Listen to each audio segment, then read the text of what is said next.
What's up, everybody? Thank you guys for joining us on Robert Garcia Unfiltered. We had some exciting news we wanted to talk about with you guys.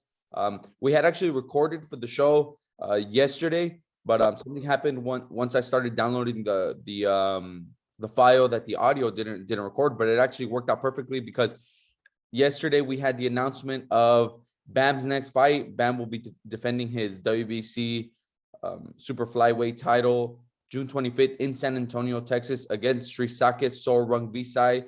Most of you remember him with from his two fights with Chocolatito, that he beat Chocolatito both times, actually knocked him out the second time. He also had two fights with, he fought Gallo Cuadras once. He's fought Gallo Estrada. He's part of the four, you can say the four, what do they call them? The four kings of the super flyweight division. That will be Bam's first title defense, again, June 25th. We'll talk about that a little bit more at the end. This weekend we have two big cards, one on DAZN, a historic card on DAZN, and then the card on ESPN with Shakur Stevenson and Oscar Valdez defending, unifying their WBC and WBO super featherweight titles. The card from DAZN, like I mentioned, a historic card. First time ever women's boxing main events, a card at Madison Square Garden, and not at the Hulu Theater, at Madison Square Garden, the actual Madison Square Garden. You got Katie Taylor versus Amanda Serrano. But we will start off with this past weekend's fights. Tyson Fury versus Dillian Whyte. Tyson Fury gets a 6-round KO. I'm sure most of you guys have seen the video. Dillian Whyte walks right into a right uppercut. Tyson Fury gives him a little push, and boom, down goes Dillian Whyte. He gets up, and the ref stops the fight. Further solidifying himself as probably the best, most likely, in my opinion, the best heavyweight in the world right now. What did you think of Tyson Fury's performance over Dillian Whyte? I think it was a great performance. He fought and did what he had to do. Dillian Whyte looked, unmatched. It didn't look like he even had. He was trying but missing, and Tyson was just controlling the fight pretty simple. It was just a matter of time, and it happened in I believe the 6th round. He landed a beautiful uppercut, even though there was a push right after the uppercut and send Dillian Whyte down, but Dillian Whyte was hurt. When he got up, he was very wobbly, and it was not because of the push or the fall. I think, that uppercut was vicious. That uppercut was great. Even though, yes, there was a push, and he could argue, and we could all say that definitely it's clearly that he landed that beautiful uppercut, and then he pushed him. But, what caused the knockout wasn't the push, was that uppercut. So, I think it was a good stoppage. If he would have continued, it would have just been ugly, because Tyson would have just jumped on him and hurt him pretty bad. Tyson Fury, again, further solidifying himself as, I believe, the best heavyweight right now. But he still has, because after the fight, he said that he plans on retiring. He plans on retiring, that was his last fight. He just wanted to go back to the UK, have a big card over there. But obviously, there's still some unfinished business. Even though I believe he is the best heavyweight right now, he can solidify himself as one of the great, maybe a top 5, top 10 heavyweight of all time with the win over the winner of Usyk and Anthony Joshua. That fight looks like it's scheduled to go down July 23rd. I believe I read that Eddie Hearn is just looking to see where he's going to place the fight, either in Dubai or somewhere in the UK. And yeah, Tyson Fury, because right now I believe he should be amongst the top maybe 15, 20 heavyweights of all time. But with the win over those guys, he pushes himself further to become, obviously he would become the undisputed heavyweight champion of the world. What do you think Tyson Fury needs to do, to make, or do you think even if he retires right now, do you think he's a top 10 heavyweight of all time? You know what? As if he retires now with this last win, I think he's still up there in the top 10, maybe not the top 5. I know there's a lot of talk about him being number 1, greatest heavyweight of all time, but he had a great win, but it was the Dillian Whyte was a big underdog. It was clearly, a fight for him to go out and look sensational in his country, in England, and win the way he did. I think to be considered possibly, top three, top two, top three heavyweights, maybe even to some people, maybe the greatest heavyweight of all time. I think he still needs that win, that last fight against somebody, like obviously the winner of Anthony Joshua and Usyk. I think that's the fight that will make him up there with, the top heavyweights of all times. And like I said, maybe even the best to some people. And we can't argue that either. Some people could choose him as the greatest of all times. But, this win that he just had was great. 90, almost 100,000 people in the arena, great event. But Dillian Whyte, had no chance in there against him. So it was a win that you want to please your crowd, but I think he still needs that one last win, and I believe once the results are once Anthony Joshua and Usyk fight, I think if Anthony Joshua wins, I think Tyson Fury would definitely want that fight, because they're both from the same country, and it'll be huge. And I think he will take the fight. I'm not sure if Usyk wins, if Tyson Fury would want to fight him, because Usyk is just awkward, difficult, short, a lot smaller, so that makes it even more difficult. So I really don't know, but I think if Anthony Joshua wins, I think it's a fight that needs to happen, especially in England and for the world, because that would put the winner amongst the greatest, one of the greatest heavyweights of all time. I think right now, I take this into account too, into like when people ask like who are your pound for pound, like right now you can say, there's some talented guys out there like a Shakur Stevenson, a Stephen Fulton, some of these guys who are pound for pound talent, but you have to actually beat other great fighters, and they're on their way. Shakur has a big fight coming up. Stephen Fulton is already a unified champ. They're on their way, but someone like Canelo has already beat 10 world champs. You know what I mean? I think Tyson Fury, for him to be recognized as one of the top 5 heavyweights of all time, he has to become the undisputed champ. He hasn't had the longest reign. He's only had like 4 title defenses, I believe I read. Right. He's looked good. I believe his style, because he's so big and agile. He has a great jab. He knows how to use his body. And then he obviously has good power. He's able to knock out Deontay Wilder. He just knocked out Dillian Whyte. So he has really good power. He would give every heavyweight in the top 10 a great fight. But for him to be considered one of those, I think he has to beat the winner of Usyk. Well, that's the way, if some people see it differently, but I personally, especially when it comes to the greatest or pound for pound, at the moment, I like to see talent. I like to see good skills. I like to see, even though there's a lot of, like you just mentioned, a lot of young fighters who still haven't fought those big names, and you still can mention them, but their talent, their skills are those type of skills that with a few good wins, pound for pound, they have to be, because pound for pound means everything. You got to include everything in there. Obviously the opponents too, who they're fighting. President. Their skills are great. Like Shakur, still can be mentioned about in the top 5 pound for pound, because he still needs a few good wins. But the skills wise, I think he's pound for pound one of the best fighters skills wise right now in the world. So that's the way I think we have to see when it comes to pound for pound. When it comes to the greatest, of all times, then it's a little bit harder. You have to really beat some of the resume or compete against some of those great fighters too. And sometimes not every greatest fighter of all times is undefeated. There's fighters in the top 10. None of them really. None of them is undefeated. Maybe Mayweather is the only one that's undefeated. But most of them, everybody else lost. And even then, with Floyd being undefeated, if I ask you, you were able to watch the past, welterweights, top welterweights from your era, who would you favor in a fight? Sugar Ray Leonard or Floyd Mayweather? I think Sugar Ray Leonard, Thomas Hearns. I think Floyd would have never fought those guys. Yeah. He was, even in his era, he was always very careful with who he fought. Let's be real. He took care of his undefeated record too much. Yeah. So I think with a win over one of those two heavyweights, whoever wins, I think Usyk or Joshua. I think Joshua would obviously be the bigger fight, but whoever wins, then he solidifies himself as for sure top 10, maybe top 5 heavyweight. Yeah, I agree with that. Talent-wise, he's up there because And I think he will. I think he will. I know he announced his retirement. He wants to enjoy his family, but he needs to do this one last fight with the winner. I think it's something that will happen. I think so.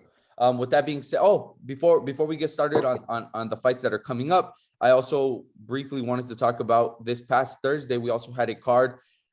I believe, not every card has to be a big, world title fight, or even have world title implications where, okay, the winners of this fight are going to fight for world title or this or that. All promoters need a smaller developmental kind of series for their young fighters coming up. Golden Boy had a card on DAZN, which was Thursday night, which I'm hoping happens at least twice a month, once every 2 weeks, maybe once a month, but that's fine. But Golden Boy, I think they were the only promotion that was kind of lacking something like this, because they have young guys on their roster who haven't been able to stay busy or build any kind of momentum. We had when Virgil was training with us, we had Hector Valdez who would come with them, and he helped. We helped him right there at the gym. Obviously, Hector Beltran is his head trainer, but he would come with them for camp. I believe last year he only fought like one time last year. This year he already fought the one time. You had guys like Evan Sanchez, he's a little bit busier, but still. Last year, Golden Boy's prospect of the year only fought like once or twice, and at the end of the year, he actually had a draw on his his last fight was a draw, and he was still the one that people voted for prospect of the year for Golden Boy. I believe they were lacking something like this, because if you remember a few years ago, right now Golden Boy has like 6 top guys. They have Zurdo Ramirez, Ryan Garcia, Virgil Ortiz, Jaime Munguia, maybe those 4 guys that could probably main event a card on their own, sell a lot of tickets. DAZN will pay for a big card, and they fight how many times a year? Ryan has fought one time. Yeah, Ryan hasn't really been fighting twice a year. Virgil does, Zurdo does, and Munguia. So maybe they have 8 cards, but that's not enough to keep, to have a solid, prospects coming up. Golden Boy had before they had the Velasco, they had all those, and that's where you actually saw Ryan Garcia, Virgil Ortiz, Joshua Franco. You saw a bunch of guys that became world champions. Jojo Diaz fight on those. So it was a good it was good to see Golden Boy get back to that. The main event was Mercedo Jessa versus Joel Diaz. On the undercard, you had guys from Indio, Manny Flores, and it's good for boxing. What did you think of the event itself, and what are you looking forward to, with this new series from Golden Boy? I think that's great, that Golden Boy is doing this, because there's so much young talent and so many fights. Actually, the fans are hungry for boxing, on a Thursday, and it was a sold out crowd, which is good. The main event, nobody was even local guys. They weren't even local, and they still sold out. Yeah, they had a couple local guys on the card, but that's what's good about them doing this small series like that, because it keeps these guys going. I do believe they're going to continue doing it. There is another show in LA that's coming up on a Thursday again, that's Golden Boy's promoting. Okay. So they are going to continue doing that, and it's great, because like you said, we can't just wait on the top names to fight, and then hopefully some of those guys get on the undercard. There's so many young fighters that want to stay busy, so this is going to keep them busy. I think Golden Boy doing this, it's just like they used to do Facebook Live and all that. I think those small shows are needed, especially when it comes to a big promotion. They can't just focus on only the big name when they fight, and hopefully we can get some other guys on the card. Golden Boy is is big enough to be able to do small shows. They can end up like, some of those promoters that have ended up with only certain fighters, and only when another promoter wants to use them, only when, we want to co-promote with a big name fight. Golden Boy is too big for that. I think they need those small shows. They have so much talent, and people actually love being with them. People love going to Golden Boy shows. It's Oscar De La Hoya, it's Golden Boy. They just hear the name and they want to be there. Exactly. Here in Southern California, that's huge. Oscar's huge. People love him, and he's always going to be the Golden Boy. So I'm glad they're doing that. Hopefully they continue, and they keep their young talent going. With that being said, that was it for the fights that we were going to talk about last week. Now we will get into this week's two big cards on DAZN. Again, I was mentioning we have a historic card, not just for women's boxing, but just boxing in general. The first time ever that two women will headline at the Madison Square Garden, and they're making paydays that a lot of the male boxers never make. They're making $1 million paydays, which is great. You know, for women's boxing, we're hearing it's going to be a sellout. I don't know if it already is sold out, but it's going to be, even if it's not, it's going to be close. Just the fact that they're main eventing there and they're getting this much publicity is already a good thing for, you know, for women's boxing. You got Katie Taylor versus Amanda Serrano in the main event, Jesse Vargas versus Liam Smith, the co-main event. You used to train a female fighter, Mia St. John. She got more popular because she did Playboy. She did Playboy, and then obviously she became a big, you know, she became a star because of that.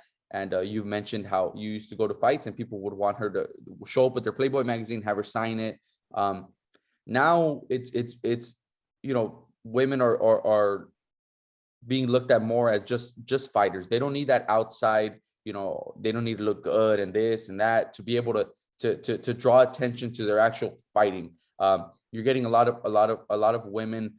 You got Clarissa Shields, you got Michaela Mayer, Marlene Esparza, Seniesa Estrada, and obviously Katie Taylor, Amanda Serrano.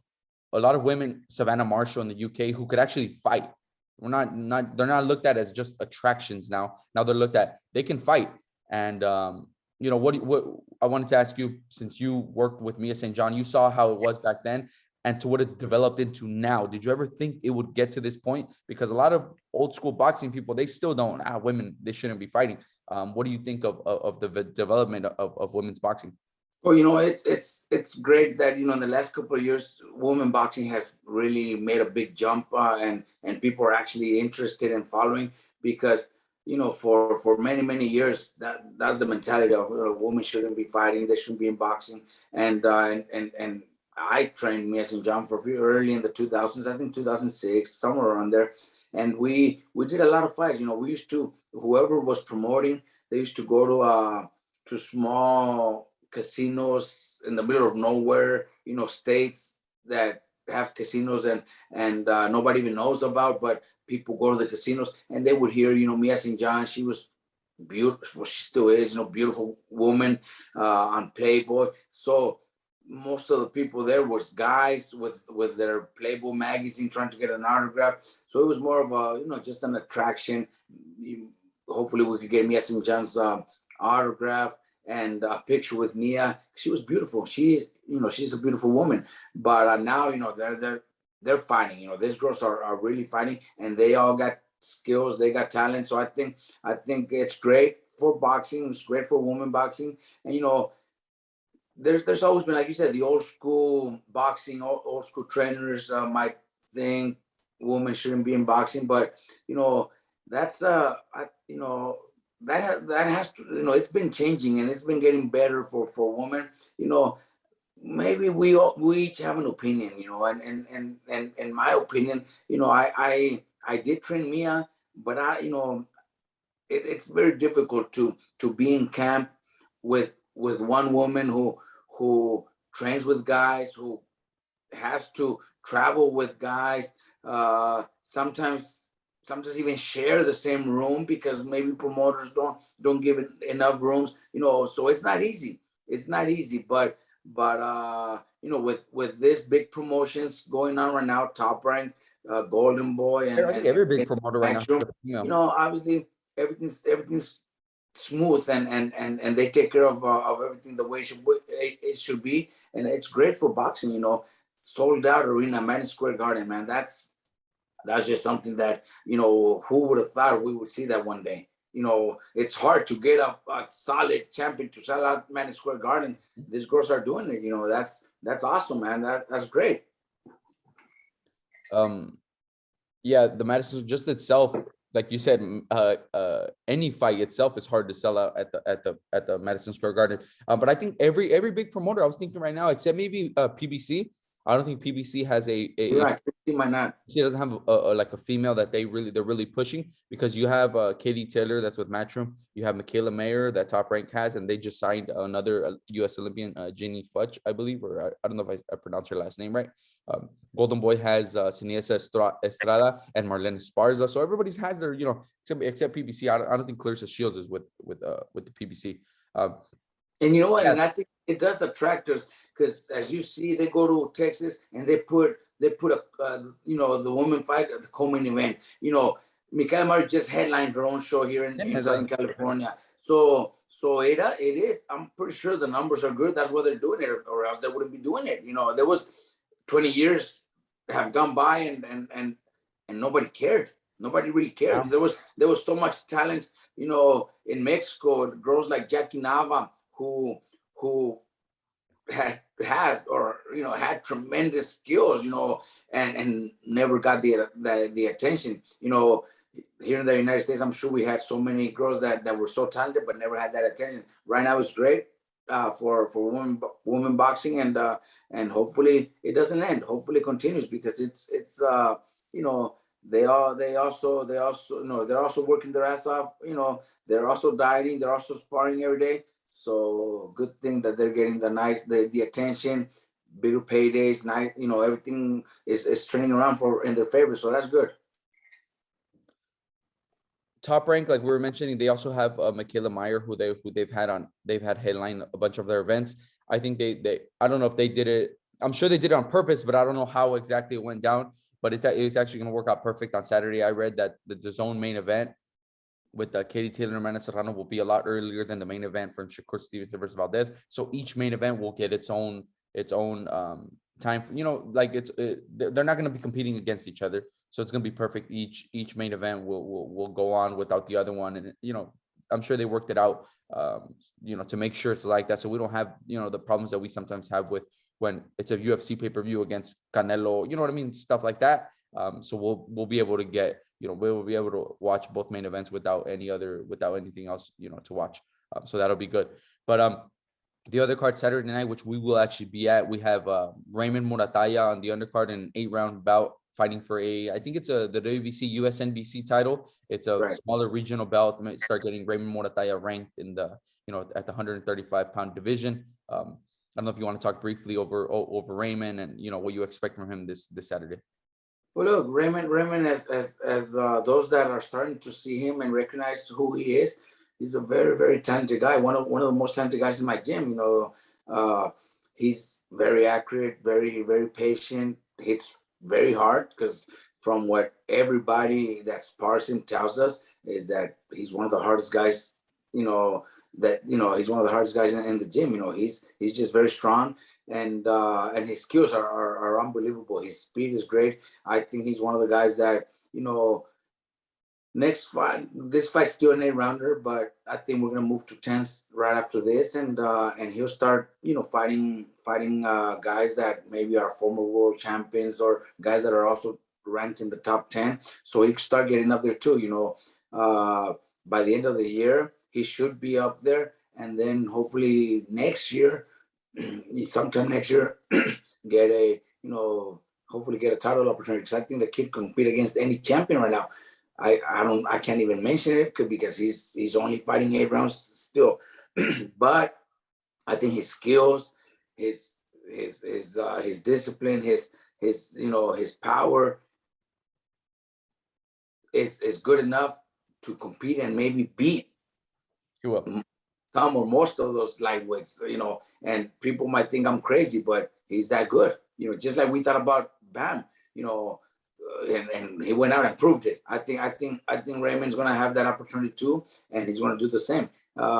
He is that good, and I'm excited for this fight because it's also against a solid opponent, and he'll show his skills. And next fight we're gonna step it up, and before the end of the year should be up there in the rankings, and hopefully a title fight by next year. Again, Raymond Morataya will be on the ESPN Plus portion of the card of the Valdez versus Shakur Stevenson undercard, ESPN Plus. The main event, Also on the other card, I want to talk a little bit about some of the guys on the undercard. Top Rank has one of their top prospects also at lightweight. Keyshawn Davis fighting on the card. They got Nico Ali Walsh. If you guys haven't heard, he's the grandson of Muhammad Ali, fighting on the undercard. There was a few other guys I forgot. I should have checked right now. Keyshawn Davis, one of the top prospects, not just in Top Rank, just in the whole in all of boxing right now. Nico Ali Walsh, he's a big attraction. I believe his skills will start to develop, more as he's going in his career, because right now he's more of a, like we were talking about, he's more of an attraction. He's Ali's grandson, and he gets all this publicity, because of that. So it's gonna be a good undercard. Make sure you guys tune in early on ESPN Plus. But the main event, Shakur Stevenson defending or unifying his WBO title with Oscar Valdez for his WBC title. One of the best fights. One of the fights that when it got announced, right away we start to ask who are we gonna have on the undercard, or can we get see if we can get somebody on the undercard so we can be there. It's one of the most exciting fights that could be made in any division, and I think it's the two best. Oh, and they did announce that it's going to be for the Ring Magazine title as well, because I think it's the two best 130 pound in the world. Undoubtedly the two best. Shakur Stevenson, the young phenom in a way. He gets compared a lot to guys like Floyd Mayweather. He's managed by Andre Ward, so there's those comparisons. Oscar Valdez coming off of his big knockout win over Berchel. Then he had the minor setback against Conceição. It's just, I think, the perfect matchup at the perfect time. Two guys in their prime, both undefeated. Talk to us a little bit about the main event, Shakur Stevenson versus Oscar. I think it's going to be a great fight. I don't know about saying fight of the year, because we've already had some great ones, and this is going to be a little more technical. So because of Shakur's style, but Valdez is hungry to beat him, and he's going to do whatever it takes to do it. That's what makes this fight so exciting, because we know Valdez is going to go out there no matter what happens. He knows he's going to get hit. He knows how good and talented and accurate Shakur is, but he's still going to go in there. He doesn't care. He's not thinking, oh, well, hopefully, let's see what happens. No, he's going in there with one thing in mind, is to knock Shakur out. And that's what makes this fight so exciting. We know Shakur's talent is unbelievable. He's headed towards being pound for pound one of the best fighters in the world, or of all time, because he is just that talented. But Valdez is there, also he's Mexican, he's hungry, he's got a heart, he's got good power, so behind him. So it's gonna be he's got a great team. So I think it's can't wait. It's gonna be one of those fights that the whole boxing world is gonna be excited about and tuning in, and I'm glad DAZN is gonna have their main event a little bit earlier, so that way everybody gets to watch both fights, and in their home they'll be they'll go from one computer to the TV just to watch the fights. It's gonna be awesome. With us being there, I can't wait. I know that it's not an easy fight for Valdez, and if I have to put my money in there, I would say Shakur wins. I'm picking decision. You say you think Shakur might stop him, but I just, I'm just gonna be definitely 100% cheer. I'll be cheering for Valdez. I know him better than I do Shakur, and he's Mexican. Obviously, we have to cheer for our countryman, but it's not going to be easy for neither of them. I think Valdez could land and hurt and finish him. I think Valdez has the skills to do it, the tools to do it. But just the fact that it's a great fight for boxing, one of the biggest, in the year. It's already win or lose. They both won already. They're already going to put us in a great event. The whole boxing world is going to be watching. Yeah, like you mentioned right now, I favor Shakur Stevenson. I think the boxing world prematurely started to crown the guys like Teofimo, Ryan Garcia, Tank, and these young guys that they had at lightweight. All these guys are going to be the next this and that. When I believe that Shakur Stevenson in his last couple of performances showed that he's better than all of them. He's gonna have a better career, than all of them. I believe Shakur Stevenson is. I'm picking him to stop Oscar Valdez late in the fight. I think he's gonna win by stoppage. I don't know how he's gonna do. I don't know if it's gonna be a knockout, but I believe it's gonna be I believe it's gonna be a TKO for Shakur Stevenson, and that's gonna put him up there. He's gonna pass Tank in the pound for pound rankings because this win over Oscar Valdez is gonna be better than any of Tank's wins. He's gonna pass Tank. He's gonna be obviously above Delfimo, who just lost his last fight. He's getting pushed up, into the top, 7, 8, kind of range in the pound for pound rankings. And but this week we saw, I don't know if you've watched the Blood, Sweat, and Tears, the face-off that they did with Christina Pancho. So Christina Pancho did the way that Max Kellerman used to do it, where she used to sit them down at the table and they used to talk. She did something similar like that. There's this quiet confidence about Oscar Valdez that I'm not rooting for anybody specifically, but I placed a few bets already, and I'm going on the Shakur Stevenson side. Got me a little worried. Valdez isn't saying much. He's quiet. Shakur, the more brash, not cocky either, but he's telling Oscar, I'm going to beat you. I'm going to do this to you. I'm going to do that. And Oscar's just quiet. We'll see, April 30th. We'll see April 30th. I'll see you then. I think it's the perfect, not just style in the ring, but outside too. You got the brash personality of a Shakur Stevenson, and you got the quiet killer in Oscar Valdez.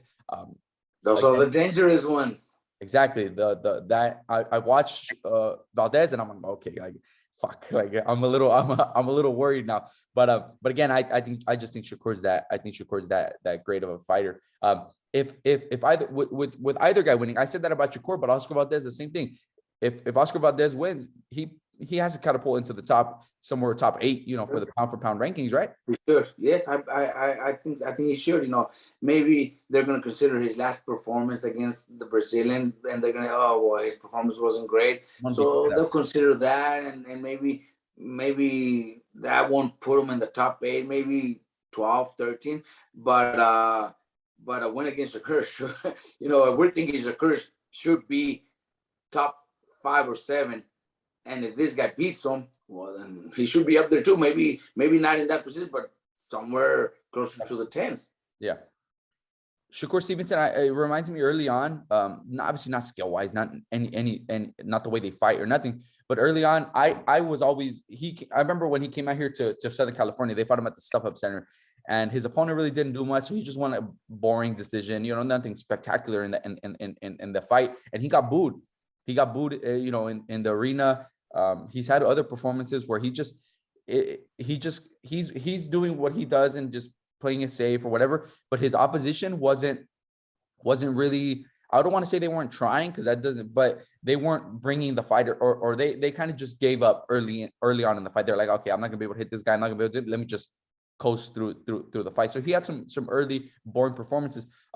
Reminding me early of Mikey. I remember when Mikey was coming up, he had a few performances where people would question, like, okay, is he really going to be a star? Like, yeah, he's a great fighter, but is he going to be a star? Can he have? And then once he stepped up and fought, Salido and these guys, and you would see the knockdowns, the great fights, great knockouts, stuff like that. He got dropped in when he fought Rocky Martinez, came back and stopped them. You saw great fights. I think Shakur in his last fight took that next step when he stopped Jamel Herring. I think Jamel was obviously there to win. Jamel's not going to be, okay, yeah, just here, take my belt. And you saw that next level of Shakur, and I think this is still going to be as great as Oscar Valdez is, and he's a level. I think he's a level above Jamel Herring, and he's going to bring the best out of himself to try to beat Shakur. That's going to just make Shakur take another step. I think it's going to be a great fight, and I'm excited. I'm ready for it. I can't wait, because it is, both sides are going to do their best, and they're both going to have a great performance. I just can't wait for it, because I know it's going to be one of those fights that people could talk about for a while.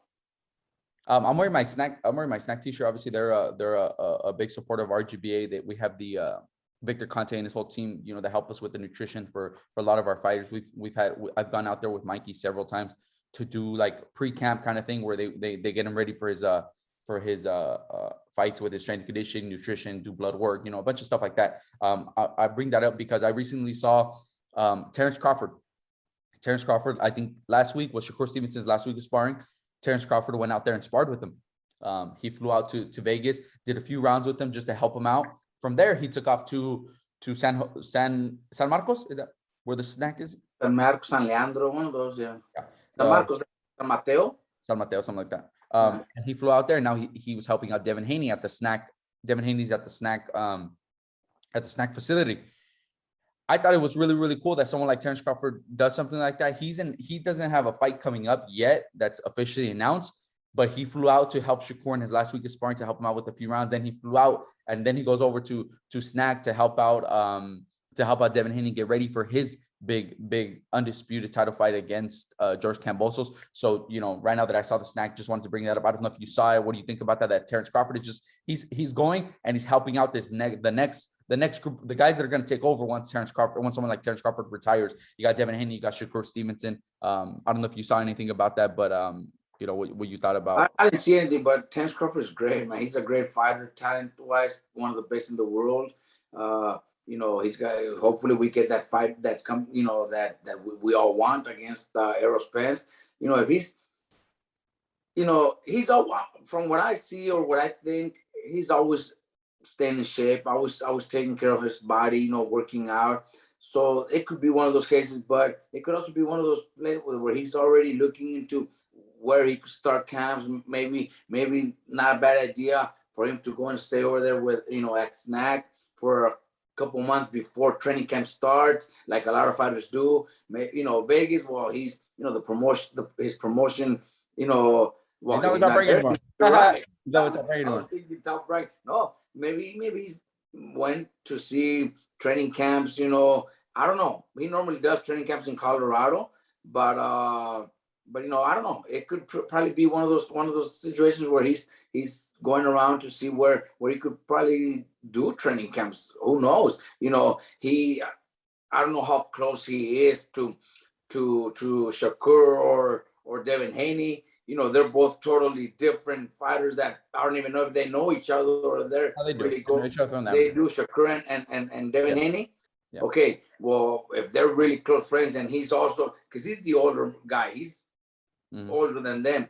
So does he see them or support them like their little brothers? Yeah, they're gonna be like the guys that take over when I'm gone. I think I saw that and I thought it was cool. Then he does it just because of his heart, and he wants to support them and wish them the best, and he wants to motivate them and inspire them to do much better and maybe be better than him. That's probably, if that's the case, then he's good. He's a great person, great heart, and he wants his friends to be the best. But there's also that that maybe looking at different places where he could train. Maybe he could start camp. How good is it? Maybe he's asking a lot of questions too. Maybe he's asking Devin Haney a lot of questions about Snack. You know what I mean? I don't know. It's just something that might be going around. Never know. Maybe a different location for training camp. I don't know. Like we mentioned at the beginning of the show, we had it was actually good that we recorded yesterday, and something happened with the audio that it didn't upload. When I was trying to upload the video, there was no sound on it because yesterday we had the big announcement. Bam has his first title defense set. He will be fighting June 25th in San Antonio, Texas. A stacked undercard. You got MJ, the unified 122-pound champion, IBF and WBA. I believe he beat Danny Roman for those two titles. He will be defending his titles against Ronnie Rios from Santana, California. Local guy. We know him very well. Comes to gym, spars a lot. You got the co-main event will be Rey Martinez versus McWilliams Arroyo. We had the first fight a few months ago. I think late last year. I think it was stopped over cut. McWilliams Arroyo got cut over one of his eyes, but it was a really good fight up until that point. I think it happened like in the third round. Up until that point, Rey Martinez got dropped and hurt. Then he comes and drops Arroyo, then the cut, and it gets stopped. So that's an exciting fight. And obviously the main event, Jesse Bam Rodriuguez making his first title defense against Risake For Rungvisai. A lot of people online were thinking that it's a mandatory. It's not a mandatory for Bam. I think actually Chocolatito is ranked number 1 for the WBC title, right? Chocolatito's ranked number 1 and Rungvisai is ranked number 2. The reason I believe that it happened is because obviously For Rungvisai was supposed to be fighting Cuadras. He pulls out, Bam steps in, wins the title, so everybody automatically says, okay, now you got to fight, For Rungvisai, because that was going to be his opportunity. So just the only reason it's happening is because we took it. Because Bam's gangster. Because Bam don't care. Bam took the fight. That's why. It's not because they forced us or they made us. We, it's not our mandatory. And I talked to Mauricio Suleiman, and Mauricio Suleiman told me, Robert, you guys don't have to do a mandatory right now. You guys could have a couple fights if you guys want. But they offered it. We worked, behind it, and we agreed to it. I think Bam, Bam wants to be the best in the world, wants to be talked about, and wants to be, mentioned as one of the best at that division. With his brother, both of them are so excited about them, both defending titles and fighting, hopefully together one day. That motivates them more, and they don't want to just take fights that people are not going to get excited. Everybody's talking about this fight. Everybody's telling us, why would you guys do that? It's such a dangerous fight. That guy knocked out Chocolatito. Yeah, he did. But Bam wants to be great and wants to show the world that he's great. Just like his brother, he's not excited about defending his title against somebody else. Franco wants that fight against Gallo Estrada, and it looks like we're getting close to maybe making a deal for that fight. So those are the fights these kids want. They want to be. They want to be known as two brother world champions, but both fighting great fights and not going around picking easy opponents. They want to fight the best, and they want to be great at that division, and they want to be remembered as two brothers that made history. Yeah, a lot of the comments were either, what a great card. There was only two things. It's a great card, man. Great card. We're talking about a lot about women's boxing. Jessica McCaskill is also on the card, and she's undisputed. So that's another one that's also could be in line to fight the winner of Katie Taylor. I don't even know. There's just big fights out there for them too. Either it was, damn, what a great card, or it was, why are you guys taking this fight for Bam? Like you said, Bam could have taken an easier fight. He could have taken. When I remember when I messaged him, his promoter, Mr. Honda, is a really, how do I put it? He really likes to take care of his fighters, right? Like he won't put you in there if too early. Like he wants to make sure you're ready for a certain level of opposition. When the Cuadras opportunity came up, he originally said no. He was only he didn't want I don't want Bam to fight him. Not just because of Cuadras, but because if Bam wins that fight, obviously everything else after that, it's just going to be nothing but world title fights. It's going to be nothing but tough fights after that. And I want him to get a little bit bigger, stronger for that. He goes out there, he wins. This one comes up, and the same thing. He says, no, I don't, we don't need to take that fight, for Bam. And when I messaged Bam, I messaged him this, I told him, look, there's talks of you maybe versus For Rungvisai. Mr. Honda doesn't want you to take the fight. We think that maybe we also think that maybe they'll offer something else, or maybe if they could get you a title at 112, we could go to 112. And the first thing Bam says, he's like, let me fight him. He's like, I'll retire him. He's like, he might have knocked out all these guys, whatever. He's like, but I know I can beat him. He's like, I'll beat him and I'll retire him.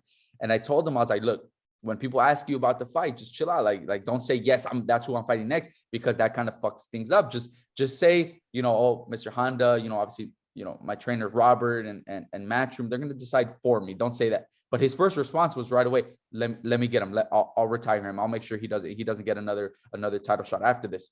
And that just shows the level of not confidence that he has in himself, but the whole team, because it didn't take, I think it was harder to get Mr. Honda to agree to let Bam fight Cuadras than it was for this one. If this one, it was kind of, back and forth between you and Akemi and all them. And then they just said, okay, you know what, you guys believe in Bam that much, let's do it. And Matchroom was on board for it. Obviously Bam, his dad, everybody was. No, Matchroom obviously as a promoter wants to have great fights, great cards, that are gonna get a lot of attention. And this card right away with the undercard, it got a lot of attention. I even think the arena is probably going to be too small for this fight. But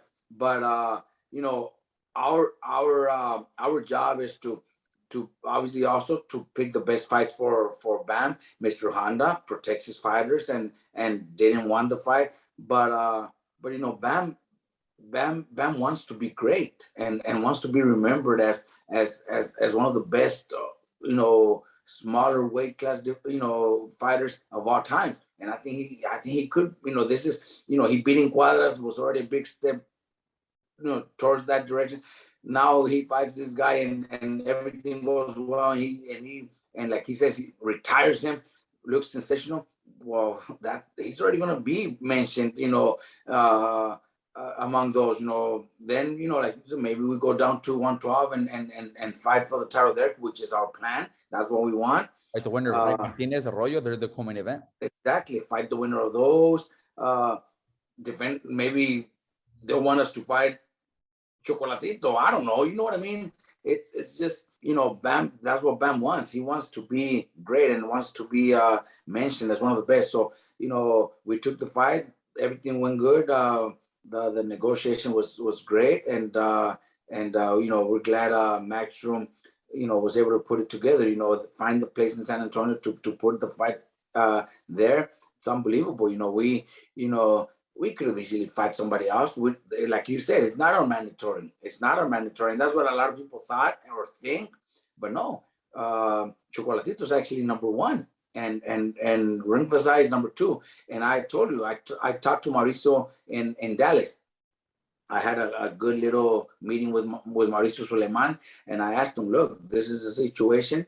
And he says, no, Robert, you guys can fight somebody else if you guys want. You guys don't have a manager right now. Actually, Chocolatito's number one, he told me. So no, you guys don't have to fight this guy if you guys don't want to. But the promotion is doing a great job. We also have to work with them. You know, they have to, you know, they have to be happy with us too. And all that makes a big difference when it comes to negotiating, to working out certain details. Sometimes, you know, sometimes there's stuff like man, even tickets or flights or, you know, stuff like that. You know, you got to be able to work with them, and we know what we got. We got Bam, who is very talented, and